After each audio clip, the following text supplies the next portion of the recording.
ఓం తత్సతు. శ్రీ గురుభ్యో నమః. కర్ణతాళాని లక్షిప్త విఘ్నజీమూత సంహతిం నట కార్యగతిం వందే గణాధిపతిమన్మహం. మత్తం యద్యపి సంపది ప్రశిథిలాహం కారిణం క్ష్యాపది హిత్వా మూర్ధజ సంచయం తు శరణం గచ్చంతముద్యద్దయః. ఆతిశ్రీగిరి సప్తకాశ్రిత వపుః శ్రీ వెంకటేశ ప్రభుః శ్రీమానాదివరాహదత్త వసతి తం భావయే సర్వదం. మూర్తిధర్మసుతౌ దాంతౌ బదరీ తపసి స్థితౌ నరనారాయణౌ వందే మునీనారాయణాంశజౌ. సృష్టిస్థితిలయాకార చక్రభ్రమణ కారణం నతార్తివారణజనం నౌమి నారాయణం సదా.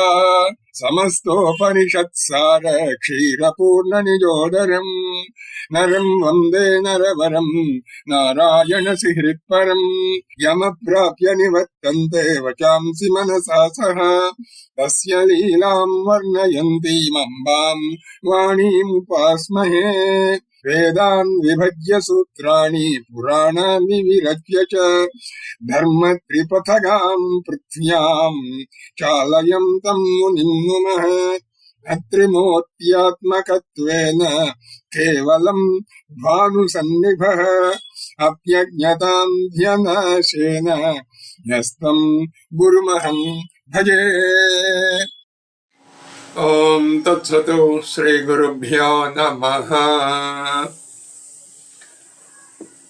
గురుదేవులు ఆంధ్రవ్యాస ఏలూరిపాటి అనంతరామయ్య గారు అనువక్తీకరించి మనకు ఇచ్చినటువంటి శ్రీ కూర్మ మహాపురాణంలోని 2వ భాగంలోని ఈశ్వర గీతను ఈ పవిత్రమైనటువంటి కార్తీక మాసంలో మనము ప్రత్యేక ఆరాధన రీతిలో, ప్రత్యేక సాధన రీతిలో గురుదేవులు చూపించినటువంటి పితృదేవత యోగ సాధన మార్గంలో మనము అధ్యయనం చేయడం జరుగుతోంది.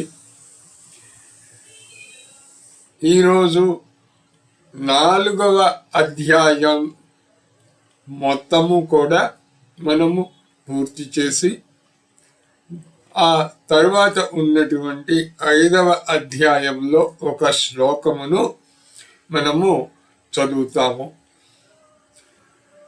నిన్నటి రోజున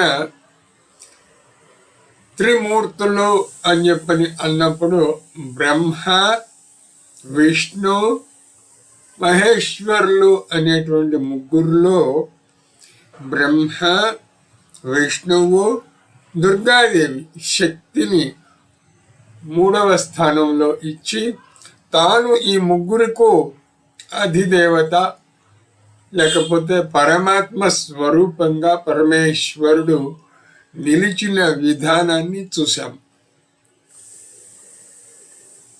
3వ స్థానంలో దుర్గాదేవిని, అమ్మవారిని ఆయన తన స్థానంలో పరమేశ్వర స్థానంలో అమ్మవారిని కూర్చోబెట్టి తాను ఈ ముగ్గురుకు మూల స్థానంలో పరమేశ్వరుడు ఈశ్వర గీతలో తాను పరమాత్మ స్వరూపంగా చెప్పాడు.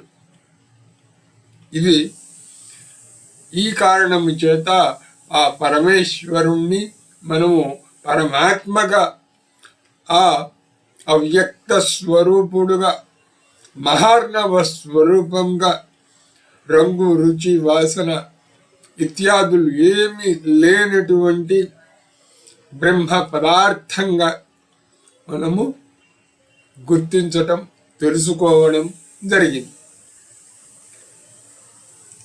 ఇదే గురుదేవులు ఈ విధంగా చెప్తున్నారు.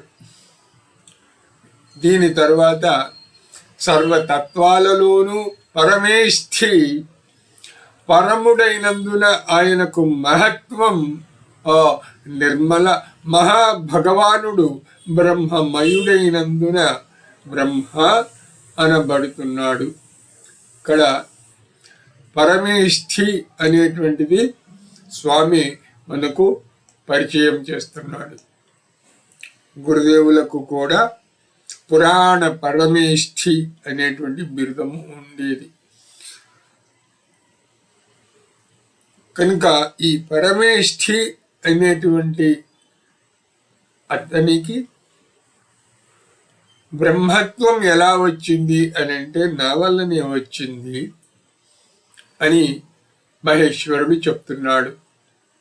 నన్ను ఇలా మహా యోగేశ్వరేశ్వరునిగా తెలుసుకున్నవాడు నిర్వికల్ప యోగంతో యుక్తుడవుతాడు, ఇందులో సందేహం లేదు అని స్వామి చెప్తున్నాడు.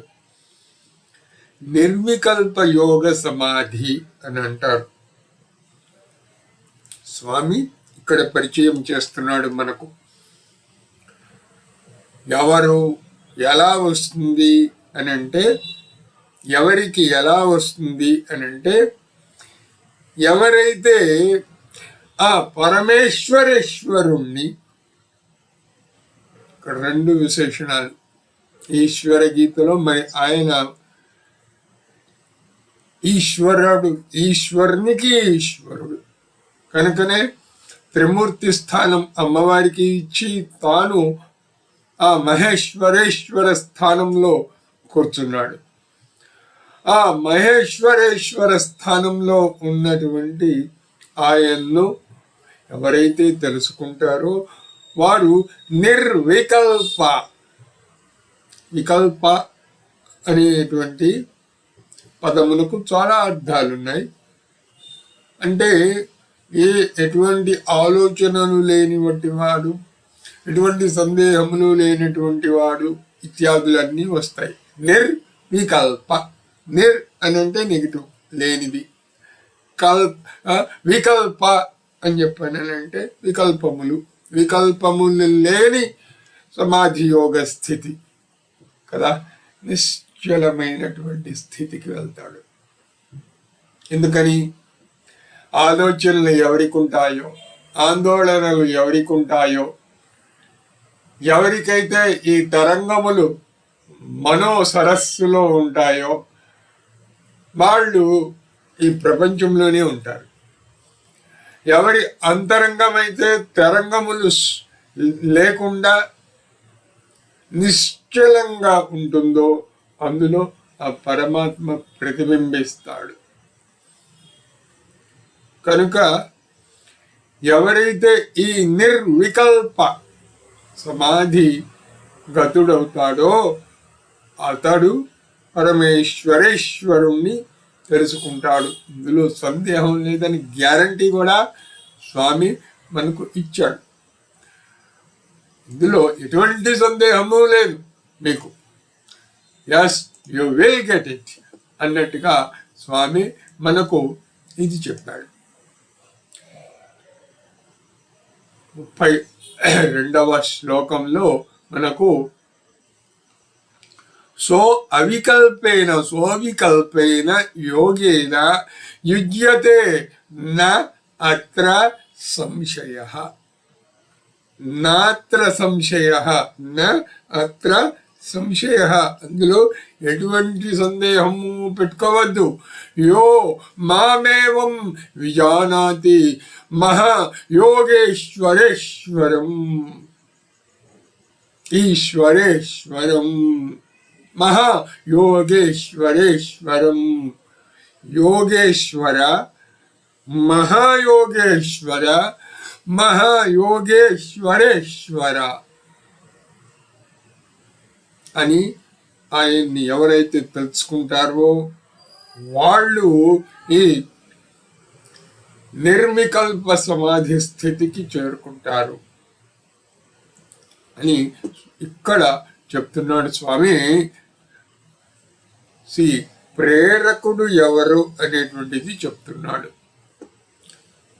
ప్రేరకుడను ప్రకాశమానుడను అయిన నేను పరమానందం పొంది యోగినై ఎల్లప్పుడూ నృత్యం చేస్తాను అని చెప్తున్నాడు ఇక్కడ. కనుక మనకు ఈ స్వామి చెబుతున్నటువంటి ఈ విజ్ఞానంలో ముఖ్యమైనటువంటివి మనం ఒక్కొక్కటి చూద్దాం. దానితోటి ఈ అధ్యాయం ముగుస్తుంది.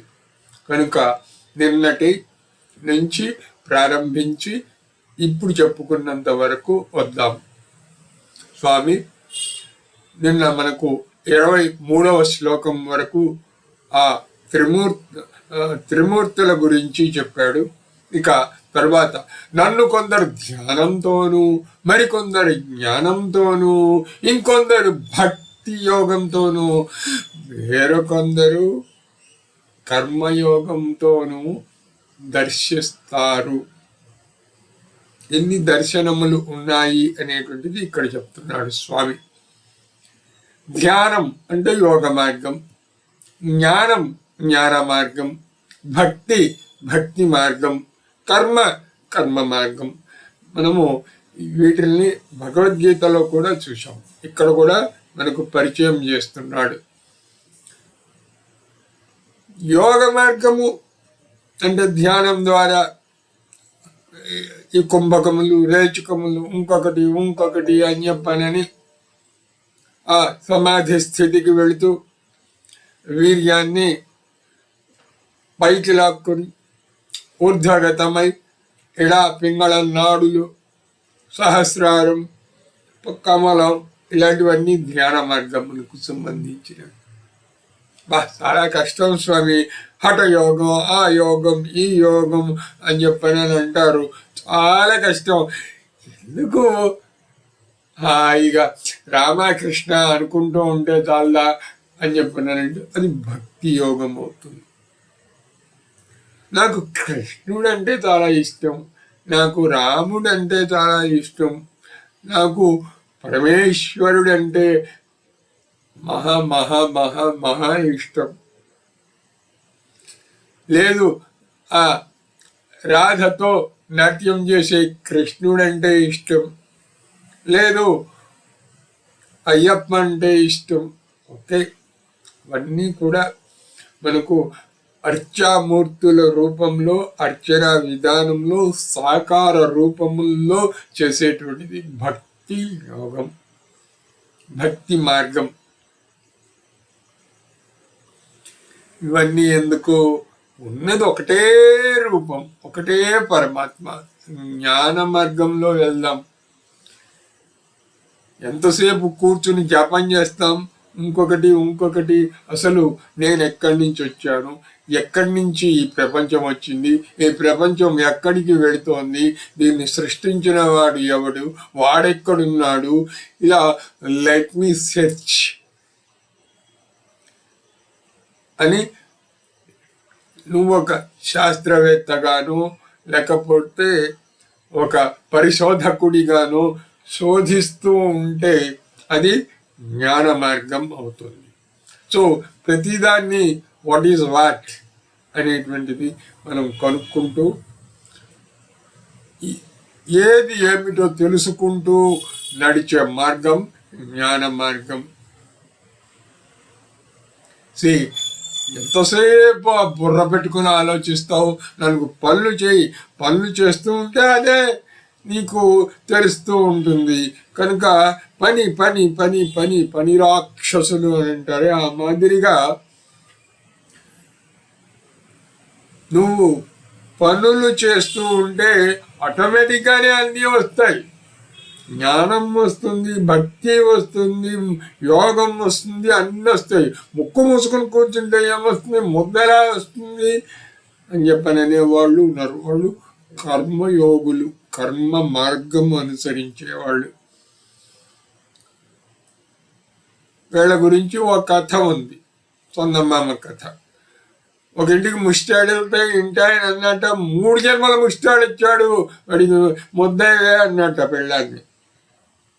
ముష్టాడికి కోపం వచ్చింది, నన్ను 3 జన్మల ముష్టాడు అంటావా అని. అవును ఎందుకు అని చెప్పానంటే, నువ్వు గత జన్మలో ముష్టివాడివి, ఎవరికి దానం చేయలేదు కాబట్టి ఈ జన్మలో ముష్టివాడిగా పుట్టావు. ఈ జన్మలో ముష్టివాడివి కాబట్టి నువ్వు ఎవరికి దానం చేయవు కాబట్టి వచ్చే జన్మలో కూడా ముష్టివాడిగానే పుడతావు. కనుక నిన్ను 3 జన్మలు ముష్టివాడి అన్నాను, తప్పేముంది అని అన్నాడు. ఇది కర్మ సిద్ధాంతానికి బాగా పనికి వచ్చేటువంటి కథ. దీన్నే సంచితము, ఆగామి, ప్రారంధము అని చెప్పానని అంటారు వాళ్ళు కర్మయోగులు. అంటే రాబోయేది ఇంకా ప్రారంభం కానిది ఇప్పుడు ప్రారంభమైనది, ఆరంభమైనది ప్రారబ్ధము.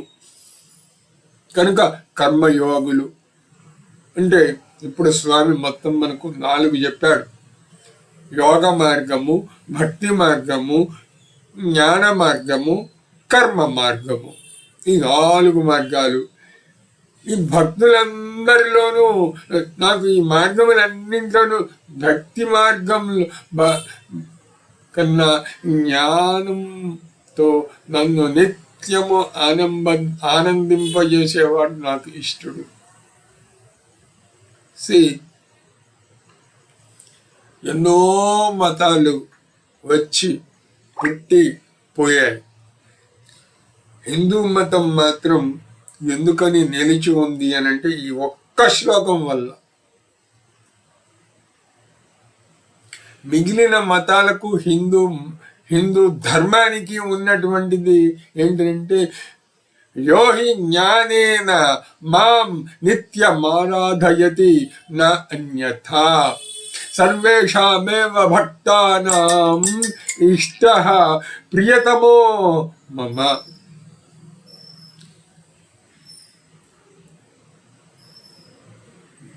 ఎవరైతే జ్ఞాన మార్గంలో ఉంటారో అంటే మూఢమైనటువంటివి నేను చెప్పాను కనుక నువ్వు చెయ్యి అని అంటాము, నేను చెప్పిందానే ప్రశ్నిస్తావా అని అంటాము, అందులో ఏముందో అది చెయ్యి అని అంటాము. ఇటువంటివి హిందూ ధర్మంలో లేవుగాక లేవు. రాముడు దేవుడు అలాగా సరే అయితే ఆరాధించు. కాదు, కృష్ణుడు దేవుడు ఆరాధించు. వెంకటేశ్వర స్వామి ఆరాధించు. అయ్యప్ప ఓకే. ఇలా ఎవరినైనా సరే నువ్వు ఆరాధించవచ్చు. ఎందుకు అని అంటే ఈ ఆరాధన రీతులన్నీ ఎందుకున్నాయి, నువ్వు అందుకోవలసినది ఏమిటి అనేటువంటి జ్ఞానం నీకు కనుక ఉండి నువ్వు ఏదో ఒక మార్గంలో ప్రయాణం చేస్తూ ఉంటే చాలు. ఆ జ్ఞానం లేకపోతే మాత్రం ప్రమాదం. మిగిలినవి అన్ని మతాలు ఎందుకు అనంటే మతము అని అంటేనే విశ్వాసము అని అర్థం. నేను ఇలా చెప్పా, నువ్వు అలా చెయ్యాలి అంతే, ఇదే నమ్మాలి, దీన్ని క్వశ్చన్ చేయకూడదు అని చెప్తారు మిగిలిన మతాల్లో. Never question it and kill them who question it. అంత మూఢత్వం. మనం చెప్పిందే మార్గం, ఇతరమైన ఈ మార్గాలేం కాదు. విగ్రహారాధన చేయకు, చేసేవాళ్ళని చంపేయి. ఇంకొకటి ఇది మూఢ అంధ విశ్వాసం. నీకు ఇష్టమైతే విగ్రహారాధన చేయి, నీకు ఇష్టం లేదు అవ్యక్త ఆరాధన చేయి, వ్యక్త అవ్యక్త ఆరాధన చేయి, నీ ఇష్టం. అంటే ఏంటి? ఒక లింగాకారము అని అంటే ప్రతిదీ, ఒక స్తంభం కూడా లింగమే, కొండ కూడా లింగమే, చెట్టు కూడా లింగమే, ఆకాశం లింగమే, ఎగురుతున్న గాలిలో అలా ఆకారం ఉన్నటువంటి ధూళి కూడా లింగమే, నీటిలోని ప్రతిబింబం లింగాకారమే అని అంటూ అది విగ్రహము కాదు, అటు అవ్యక్తము కాదు, ఈ రెండు కానటువంటి పరమేశ్వర రూపమైనా సరే. లేదు, ఇవి కూడా కాదు, నేను పరమేశ్వరుణ్ణే ధ్యానిస్తాను, పరమేశ్వరుణ్ణే చేరుకుంటాను, ఆయన హృదయ కమలంలో ఉంటాడు అని ఆయన అడ్రస్ కూడా మొత్తం మా మంత్రపుష్పంలో ఉంది, నేను ఆయన్నే చెయ్యి, తప్పేం లేదు. ఆయనే ఇంద్రుడు, ఆయనే రుద్రుడు, ఆయనే విష్ణువు. ఓకే, కనుక ఇది జ్ఞాన మార్గం. ఎందుకు జ్ఞాన మార్గం నాకు ఇష్టడు అని పరమాత్మ చెప్పాడు అని అంటే ఇందుకు చెప్పాడు మనకు.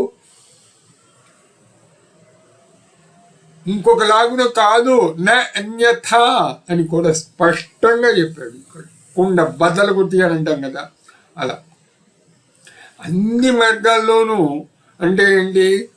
యోగ మార్గము, భక్తి మార్గము, లేకపోతే ఇంకొన్నటువంటి కర్మ మార్గము, ఈ మూడింటికన్నా మిగిలిన వాటి అన్నింటికన్నా ఎవరిదైతే ఇంటలెక్ట్, బుద్ధి తేజోవంతమై పనిచేస్తూ ఉంటుందో వాళ్ళు నాకు ఇష్టలు.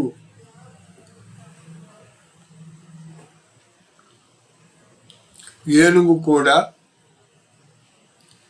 పూజ చేస్తుంది, సాలీడు పొరుగు పూజ చేస్తుంది, పాము పూజ చేస్తుంది. వాటిలన్నింటికి కూడా మోక్షం ఇచ్చాడు దేవుడు. కానీ వాటికి భక్తి మాత్రమే, జ్ఞానం లేదు. ఎవరికి అని అంటే అటువంటి వాటికి. మరి మనకు ఈ మానవ జన్మము వచ్చిన తరువాత మనకు కాకపోతే ఇంకెవరికి ఈ జ్ఞానం సాధన? కనుకనే ఇది ఉత్తమము, ఇది మీకు సంబంధించింది. Don't go by blind beliefs, don't go in a folded away. నువ్వు చక్కగా హృదయాన్ని విస్తృతం చేసుకొని జ్ఞాన మార్గంలో వాట్ ఈస్ వాట్ అనేటువంటిది తెలుసుకొని ప్రయాణం చేయి అని స్వామి స్పష్టంగా చెప్తున్నాడు. నన్ను ఆరాధింపకోరే ఇతర భక్తులు ముగ్గురు నన్ను చేరుకుంటారు. అలాగని చెప్పని నేను ఆ మార్గాల్లో ఉన్న వాళ్ళు నన్ను చేరుకోరని కానీ ఇంకోటని కానీ చెప్పట్లా. వాళ్ళు కూడా నన్ను చేరుకుంటారు. కానీ నాకు ఇష్టలైన వాళ్ళు జ్ఞానులు. జ్ఞానంతో చేసేటువంటి సాధనలు నాకు ఇష్టమైనటువంటివి. భక్తి, కర్మ, లేకపోతే యోగము అనేటువంటి కూడా ఉండవచ్చు. అవి కూడా చేయండి మీరు.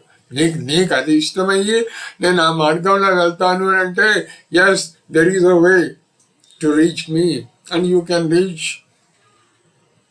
But I like that way. Which way? The knowledge, the path of knowledge. I like very much.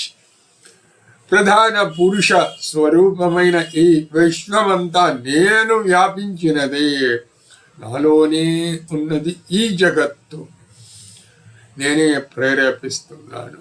ఇంతకు ముందు కూడా మనం చెప్పుకున్నాం, జగత్తంతా ఆయనలో ఉంది, ఆయన జగత్తులో ఉన్నాడు. దీన్ని ఎవరు ప్రేరేపిస్తున్నాడు? స్వామి ప్రేరేపిస్తున్నాడు. ఎలా ప్రేరేపిస్తున్నాడు? పరమ యోగంలో ఉండి ఆయన ప్రేరేపిస్తున్నాడు. కానీ ఆయన ప్రేరకుడు కాదు. ఎందుకని? కర్తానాహం, నేను కర్తను కాదు. పరమ యోగంలో ఆ ప్రేరణ ఉన్నది, కానీ నేను కాదు. సో ఇది మనం తెలుసుకోవాలి. ఇది తెలుసుకుంటే అమరత్వం సిద్ధిస్తుంది. అమరత్వం సిద్ధించడము అని అంటే ఆ జనన మరణ చక్రముల్లో నుంచి బయటపడటం. ఈ సమస్తము స్వభావం వల్లనే ఉంటుందని కనుక్కుంటున్నాను. మహాయోగేశ్వరుడు భగవానుడు కాలుడు స్వయంగా సృష్టిస్తున్నాడు. నేను మాత్రం అలా నిర్వికల్పుడుగానే ఉన్నాను. కానీ నేను మహాయోగంలో ఉండి ఈ జగత్తును ప్రేరేపిస్తూ అందులో. కనుక ఎవరు చేస్తున్నాడు అని అంటే ఆ కాలుడు దీనంతటినీ కూడా చేస్తున్నాడు. ఇక స్వామి 3 చెప్తున్నాడు. యోగం, యోగి, మాయ. ఇది చాలా ముఖ్యమైనటువంటి శ్లోకం. యోగ సంప్రోచ్యతే యోగి మాయీ శాస్త్రేషు సూరిభిః యోగీశ్వరోऽసౌ భగవాన్ మహాదేవో మహాన్ ప్రభుః. అది యోగం, యోగి, మాయ. యోగి ఎవరు? ఎవరైతే యోగాన్ని అభ్యసిస్తున్నారో వాళ్ళు. యోగం దాని ద్వారా ఆయన పరమాత్మ, యోగి. యోగము, యోగి, మధ్యలో మాయ. దీన్ని తీసేసామనుకో ఇంకెవరు మిగులుతారు? యోగము, యోగి, యోగ. కనుక మనం చేయవలసింది, చేసేది ఏమిటి అని అంటే యోగ మార్గంలో మాయని తీసేసి యోగిగా మిగలటం. యోగి ఆయనే యోగి, యోగియే ఆయన. ఇద్దరు ఉండరు కదా. ఎప్పుడైతే మాయ అనేటువంటిది మనము ఈ మధ్యలో ఉన్నటువంటి తెరను ఈ యోగము ద్వారా తీసేసామో ఏమవుతుంది? ఇంకా ఆ యోగేశ్వరుడు, మహాయోగీశ్వరేశ్వరుడు మిగులుతాడు. సర్వతత్వాలలో ఇంతకు ముందు మనం చెప్పుకున్నాము, ఈ ప్రేరకుడను ప్రకాశమానుడను అయిన నేను పరమానందం పొంది యోగిని ఎల్లప్పుడూ నృత్యం చేస్తాను. ఆనంద తాండవం పరమేశ్వర స్వరూపం. ఈ జగత్తును అర్థం చేసుకోవాలి అని చెప్పని అనన్నా, ఆ శివ తాండవం అంటే ఏమిటి అనన్నా, ఆ ఆనంద స్వరూపుని నాట్యం అంటే ఏమిటి అనేటువంటిది తెలుసుకోవాలంటే ముందు అసలు ఆయన అంటే ఏమిటో తెలుసుకోవాలి. జటాజూటములు, గంగా ప్రవాహము, శంఖనాదము, దుందుభులు, తాళములు, ప్రమథ గణములు, ఎక్కడున్నది ఆ కైలాసము అనేటువంటివి అన్నీ తెలుసుకోవాలి అనన్న ఆయన తాండవం చూడాలి అనన్న సాధ్యం కాదు. ఎవరికి సాధ్యమవుతుంది? పరమేశ్వరుణ్ణి పొందిన వారికి సాధ్యమవుతుంది. గురుదేవులు పూర్వ వారు సరస్వతీ పుత్రుడు అని పేరుగాంచిన పుట్టపర్తి నారాయణాచార్యుల గారు ఉన్నటువంటి ఒక ఏలూరు వచ్చారట. ఆ ఏలూరు వచ్చినప్పుడు ఇదిగో ఫలానా స్వామి తణుకు వచ్చారు. ఒక మీటింగులు జరుగుతూ ఉన్నాయని వెంటనే ఈయనకు పూర్వాశ్రమంలో ముత్తివి లక్ష్మణదాసు అని, తరువాత సన్యాసాశ్రమానంతరము యతీశ్వరులైన లక్ష్మణ యతీంద్రులు గారు పూర్వాశ్రమంలో ఈయన స్నేహితులు అవటంతో ఇదిగో తణుకు పుట్టపర్తి నారాయణాచార్యులు గారు వస్తున్నారు అని ఇద్దరు స్నేహితులు కూడబలుక్కొని తణుకు వెళ్ళిపోతే నారాయణాచార్యులు గారి దగ్గర ఇద్దరు కూడా కూర్చుని ఉన్నారట. ఏంటైనా మీరు ఎవరు, ఎక్కడి నుంచి వచ్చారు, ఏమిటి అని చెప్పని అంటే వీళ్ళు పరిచయం చేసుకుని, ఓహో మీరా అని చెప్పని ఆయన గుర్తొచ్చిన తర్వాత చెప్పండి ఏమిటి అని అంటే, ఏం లేదు మేము ముఖత శివతాండవం వినాలనుకుంటున్నాము అని అన్నారట. అదంటే ఆయన చాలా సంతోషించి ఆయన తణుకులో ప్రసంగాల కోసం అని చెప్పని వచ్చారు. 2-3 రోజులు అక్కడే ఉంటారని తెలిసింది. అక్కడ ఉన్నప్పుడు వారి దగ్గర నుంచి ఆ శివ తాండవము వినే అవకాశం గురుదేవులకు కలిగింది. అద్భుతమైనటువంటిది. వైష్ణవ మతానికి చెందినటువంటి పుట్టపర్తి నారాయణాచార్యులు గారు శివ తాండవం వ్రాయడం, ఆ శివ తాండవం వర్ణించటము, అవన్నీ కూడా అద్భుతమైనటువంటి గురుదేవులు చెప్పేవారు. ఆ తర్వాత ఆ శివతాండవం వారు చెప్తూ ఉన్నది వింటూ ఉంటే పరమేశ్వర సాక్షాత్కారం కలుగుతోందా అన్నట్టుగా ఉన్నది అని చెప్పేవారు. సరే, మనకు ఒక జ్ఞానపీఠం పోయింది, వారికి ఇవ్వకపోవడం వల్ల. ఉండుంటే తెలుగు వారికి 4 వచ్చుండేవి, ఇప్పుడు 3 అయ్యాయి. సరే, అది వేరే సంగతి. కానీ శివ తాండవము అనేటువంటిది ఇక్కడ స్వామి చెప్తున్నాడు. ఇది సర్వ వేదాలలోనూ ఉన్న మిక్కిలి రహస్యమైన జ్ఞానం. దీనిని ప్రసన్న చిత్తుడు ధార్మికుడు అయిన ఆహితాగ్నికి ఇవ్వాలి అని పరమేశ్వరుడు చెప్తున్నాడు. మీరు చూడండి, ఈశ్వర గీతలో మొదటి నుంచి స్వామి ఇది రహస్యాల్లోకి వెళ్ళా రహస్యం, ఇది ఎవరికి ఇవ్వకండి, ఎవరికి చెప్పకండి, ఎవరికి ఇవ్వాలి అనేటువంటిది చెప్తూ వచ్చాడు. కనుకనే గురుదేవుల అనుగ్రహంతో మాకు మేము చెప్పుకుంటున్నట్టుగా భావిస్తూ దీన్ని చెప్పడం జరిగింది. అలాగే ఇంత మహత్తరమైనటువంటి మహాజ్ఞానం ఎవరికి పడితే వాళ్ళకి చేరదు.